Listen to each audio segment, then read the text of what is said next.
Happy Monday. We're back with another episode of R&R. And I am your host, Jamerson, Ballard. How's everybody doing today, man? Alright, so we do this live thing again.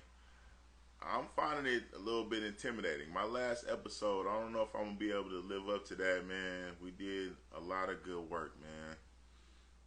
I'm really appreciative of the two people that came in and chimed in on the last episode. Shout out to y'all, Blaze and Due Diligence. But you know, we have to do what we have to do on a consistent basis. You know what I mean? And as men, we have to be what is called accountable for what it is that we are doing or the choices that we make. And that's probably one of the biggest parts about being a man. I know a lot of you want to be able to just tell people what to do or whatever, but a lot of being able to tell people what to do in a way is understanding what you need. And that means understanding who you are, what your capabilities are, where you're trying to go, and what you might need help with. You know what I mean? And so today's episode, we're going to talk about what's going on, nephew. How you doing, man? And happy birthday, too. Happy birthday, man. I really appreciate you listening. But being a man of your word and being accountable, you know, and how valuable that is. It's really a lot of what makes the difference between being a sand man and a rock type of man. And I just kind of came up with that, but yeah, no problem, man. But it's are you accountable when everything falls apart, when you can't go to anybody else? Can they hold you accountable? You know what I'm saying? Chaos is the hinges to the doors of promotion. I say that a lot, but that just means that when there is an abundance of people who are not accountable and they can find that in you, that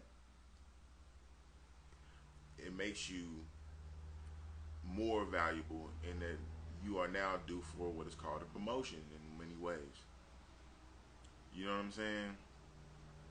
It seems like it's a real like imbalance in that right now, and that's where the show comes in. You know what I'm saying? Like there needs to be more men who are accountable for what they say and what they do. You know what I mean? And that might mean different things to different people, but to be honest, to be a man and not be a man of your word, can you really consider yourself a man? Back in the day, man, it used to be like highly disrespectful for a man to call another man a liar. I mean, people die behind that kind of stuff, man. You ever see old westerns? Are you calling me a liar? Are you saying I'm a liar? That was a problem. You know what I mean? It said all you have in this world are your balls and your word. And that is still true today. Now, today, a lot of us, we call it credit. You know what I mean? Or what's your credit score? Are you good with keeping your word or your promise? If you was to borrow some money from a bank and told them you was going to pay it back by certain dates, you would have it done, and that makes your credit score better. You know what I mean? So, you know, it's still being done today, but it's called something else for the most part. But it's still very valuable for you to be the kind of person, man or woman actually, to be a man or woman of your word. There's been a lot of stuff going on recently.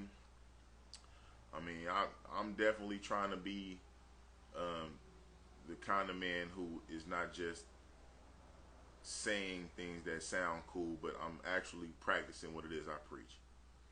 Now, I haven't necessarily designated an exact time for the show initially, but I'd like it to happen around this time. And 2 o'clock seems like a reasonable time. So, I might actually stamp it at 2, but I try to keep it like, it's a time that I think that I can do on a regular basis. At least at the time when I had a night job. It might change, but I'm still trying to keep it the same, y'all. So just kind of bear with me. But I had things going on before this and sometimes after this. So I want to try to keep things, at a time frame that I can maintain. But you as a man, or even as a woman who aims to be a woman of your word, would do well to do the same thing before you enter into a new relationship, negotiation of. You have to be aware.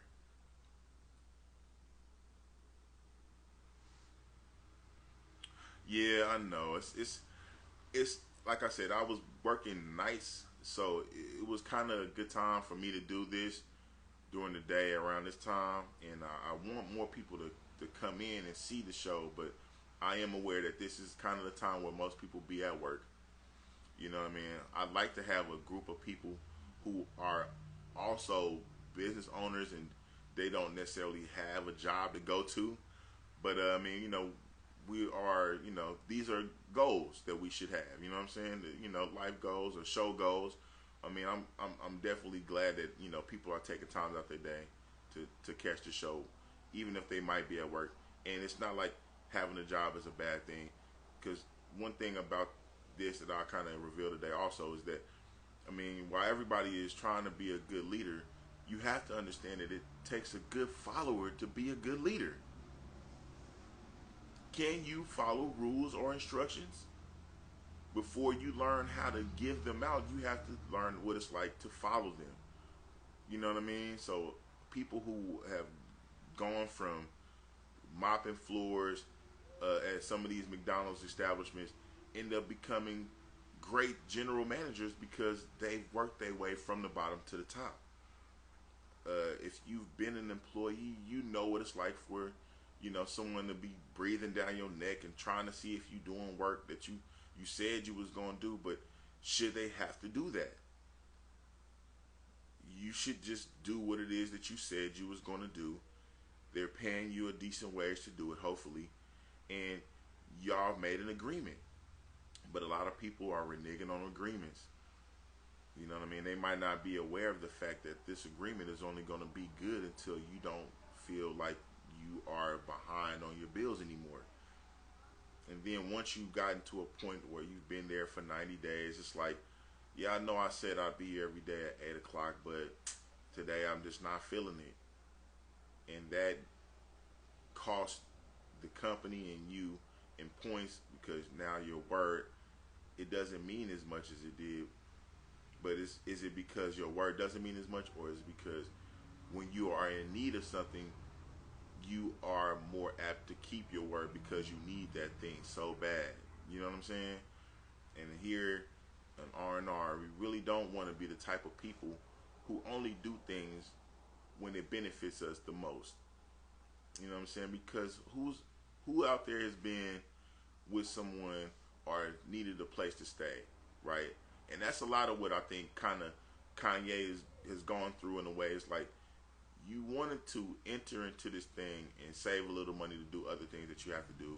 If you're in California, it's almost impossible for you to rent a place to live and be able to pay for that and a car, and you have to make payments on the car, and then you also have other bills, food, etc. It's almost impossible for you to be able to do all of those things. And a lot of people go into a thing where they get a roommate. And, when you enter into certain contracts, because you need this right now, you feel like I could save a little money if I just do it like this. I mean, you expect for the person to keep their end of the bargain. See what's up, brother? How you doing, Oklahoma, man? What's going on? So yeah, like you may have or may have not been a roommate at one time or another in your life, where it's like you only make enough to do this X amount of things. You know, they want you to make 3 times the rent. You might not make 3 times the rent right now. You just got enough to maybe pay half on something, and you run into somebody that needs something, and so you guys decided, okay, well, I need help with the rent, and you need a place to live right now, so you can live with me for, let's say, $350 a month, which is still kind of cheap. But you go into this thing, and the person says, okay, yeah, let's do that. But now the person that you're living with sees that you have a little bit of a life, maybe more than they had, and you might have had 1 or 2 suitors come through, you know what I mean, to visit, and it starts to become complicated because now the person is thinking that you are doing better in their establishment than they are, and they don't like the sight of that, and so they might come up with things to hit you with that's not in the agreement, but you know, because they are not being accountable, or you know, like keeping their word in a way, they might throw oh well, yeah, I need $100 on this light bill that just came, and I need it by next couple of days or they're gonna cut it off. And you like, wow, so you was behind on that and you didn't tell me, or they just came up with that out the blue.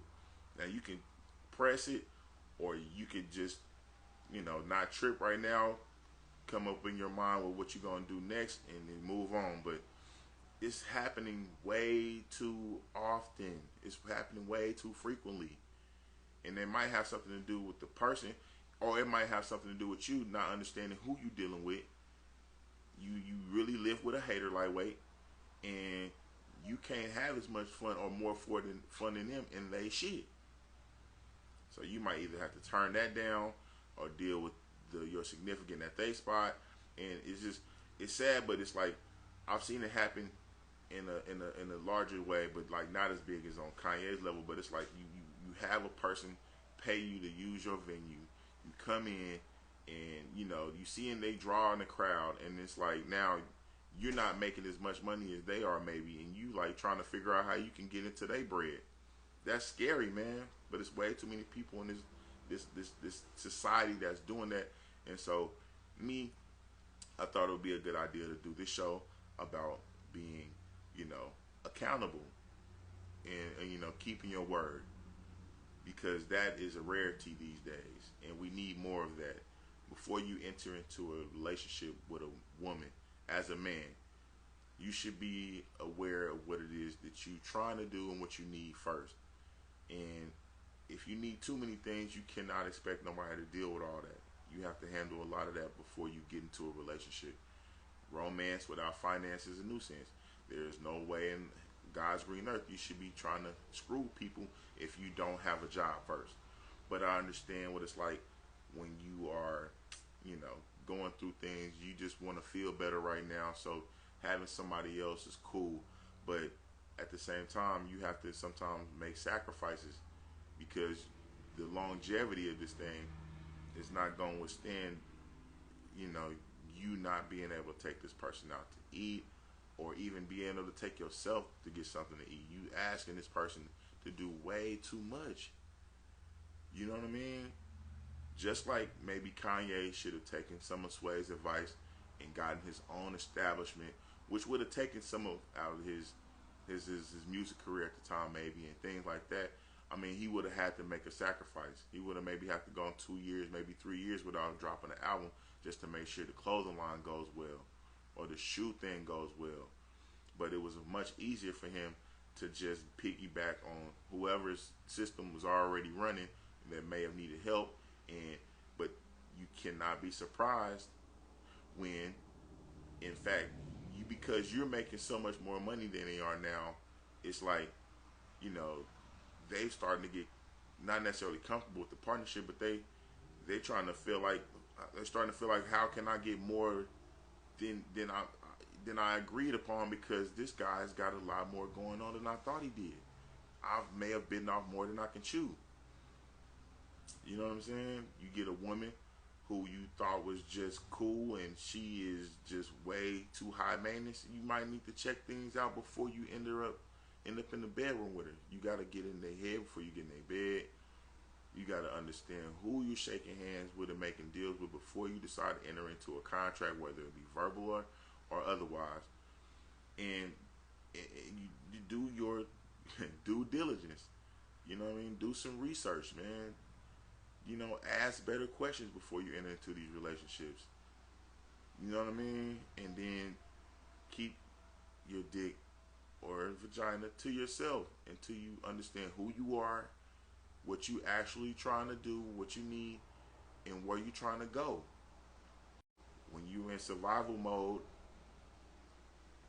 that's not the same you that you will be 6 months from now. So, you know, if you haven't had sex in 8 months and you're dealing with somebody that's just sexy to you right now, but this person is not just cool with having sex with you, they want a relationship, you know, you might need to be clear about those things before you come into it. Like this ain't really necessarily my type. I don't necessarily go for this normally. So, you know what I mean? Maybe before you start trying to have sex with Big Mama, you might go jack off first. You know what I mean? Because I seen a meme, man, some of the maintenance fees on these big girls might be a little more than you ready for it. You know what I mean? I'm just saying, bro, you just started smoking gas, and you know, you maybe afford a pack of Newports now. Dealing with her you're gonna have to go back to smoking Carnivals and smoking Reg, because she eat a lot more. It's wintertime, but you know, it's just be aware of what you're trying to do. You know what I mean? Know yourself, to thyself be true. And you know, just, you know, don't be a crash dummy, man. You know what I mean? Just doing shit just because. Or, you know, laying with people, because there's a lot of children out here, especially in this area, who end up unloved and unwanted because a lot of people out here just crashing into each other with their genitals, and then they have children, and they not really understanding who it is they having children with, why it is they so horny right now. You know what I mean? You don't know why it is that you desire the company of another person. You haven't done any of the work that you need to do inwardly before you enter in another relationship, or you enter into a relationship at all. You know what I mean? Know you. Know who you are. Understand where you're trying to go. And once you understand what your assignment is in a way, then you can decide whether the person that you're about to deal with is somebody that you can go the long haul with. Because the relationship's expiration date right now is probably about 10 years. You know what I mean? And you don't necessarily want it to be like that, man. Because you ain't looking far enough down the line with this quote-unquote investment. You just, she cute, he light-skinned, they got pretty eyes, or whatever the case. How are they when they get upset, though? That's when you know what you're dealing with. And as a man, you should know what your triggers are and what's going to make you act a fool sometimes. And do your best to kind of keep that, do your work with that before you enter into a relationship. Because while everything is cute and cool, yeah, but you don't know what you got until you upset with each other. Then this person is trying to burn your shit down. You, as a person that's trying to burn people's shit down, you should be clear about that before you enter into a relationship with another person. Like, look, I'm not really cool with the cheating. I cut niggas' tires. Like, whoa.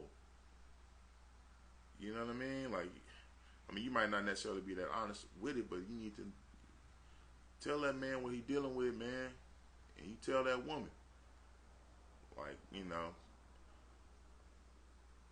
I like this, I want this many, and I feel like I deserve that. Now if you making enough money, you can probably call it how you want to. But if you're not, so but money doesn't make the man either. You know what I'm saying? If you the type of man that can keep your word, that'll take you a lot farther than just having some money. Because having some money don't make you a raw nigga. I heard somebody say you a corn dog, a weenie with bread. So we don't want to be those either. Here in R&R, if you are a weenie with bread, we can use some of that bread, cause look, I can't help the fact that you a weenie, but we can. I don't know. We could do some work with that. We could roast you up a little bit, put some crust on some. You know what I'm saying? Get you straight where you're edible for somebody to fuck with. But I'm not asking for nothing. I'm just saying, if you a mark and you came to the show to learn how to not be a mark, you know what I'm saying? Just be a real dude. Don't necessarily be hiding behind your bread and treating people bad. A lot of what we have right now in society might have a lot to do with like who was running the country for a minute. And I'm not,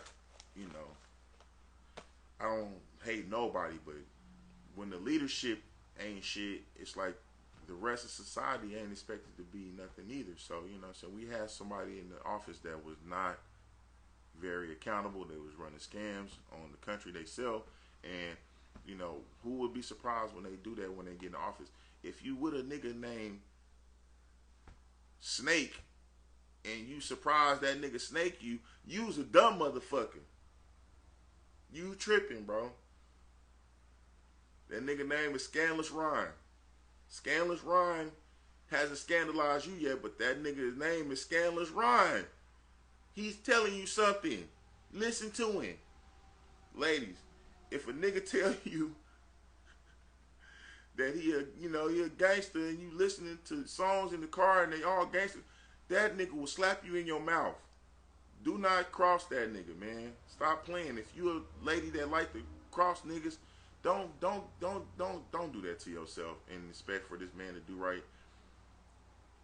Just pay attention to the signs, man. Some of this, you have to be accountable for your own dumb shit. Please. It'll save you a lot of trouble in the long run if you listen to the signs. You pay attention to the signs.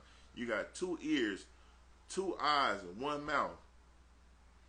For my like preteens and all that, you always trying to tell people what you going through. You trying to talk.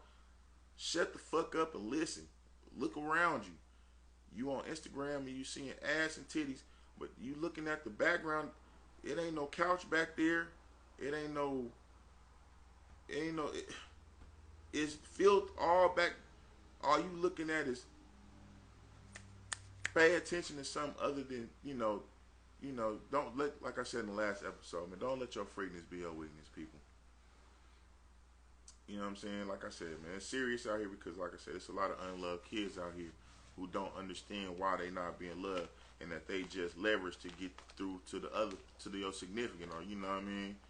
That's messed up, man. So, if you got kids out here and you're not able to fuck that woman no more, you still need to raise your kids. You made a promise to them kids. They didn't deserve to be here, man. They didn't ask to be here. You know what I'm saying? And I mean, yeah, he not trying to hear what you got to say right now. You laid down 9 hours and had the baby. You love him, but you cannot use that child as leverage to get what you want from that man or get that man to love you again. You still have to love that child and raise it. It deserves that. I'm just saying, if you love you first, before you get into all that, take you out. Go on, find out what you like and don't like. You know what I'm saying? And then, you'll be better off when you have children, so you won't be so selfish, man. And you're trying to steal and because there's people out here screwing their kids, people, they dates and all that because you want to feel young again. That's not cool either. I'm not finna just talk about everything that ain't cool altogether, but I mean, these are some difficult conversations that need to be had. Some of you people is not gonna hear this. People not gonna tell you because they want to borrow a cigarette from you. They want to borrow some weed from you. So I'm telling you, man, you ain't shit if you not fucking with your kid. It's because that girl ain't fucking with you right now, man. So do what you're supposed to do out here, man. On a small level and on a tall level. And with that, man, I'm gone, man. Y'all have a great day.